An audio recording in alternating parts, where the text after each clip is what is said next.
સુરતના ડિંડોલીમાં સગીરા સાથે દુષ્કર્મ અને અપહરણની ઘટના સામે આવી છે। લગ્નની લાલચ આપી વિધર્મી યુવકે સગીરાનું અપહરણ કર્યું।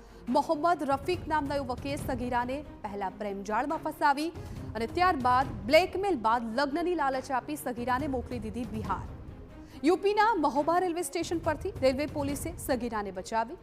ડિંડોલી પોલીસે આરોપીની અટકાયત કરી। આરોપી વિરુદ્ધ સગીરાના અપહરણ અને બળાત્કારનો ગુનો દાખલ થયો।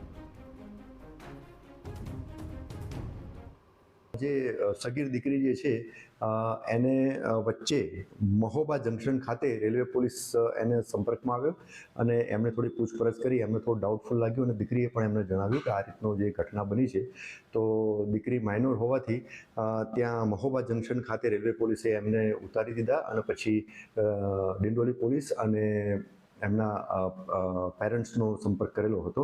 ત્યાંથી દીકરીને પછી એમના પેરેન્ટ્સ અહીંયા લઈ આવ્યા હતા અને આ જે દીકરી સાથે જે બળાત્કાર અને એનું અપહરણ કરીને લઈ ગયા હતા એ બાબતે ડિંડોલી પોલીસ સ્ટેશનમાં ગુનો દાખલ થયેલો છે।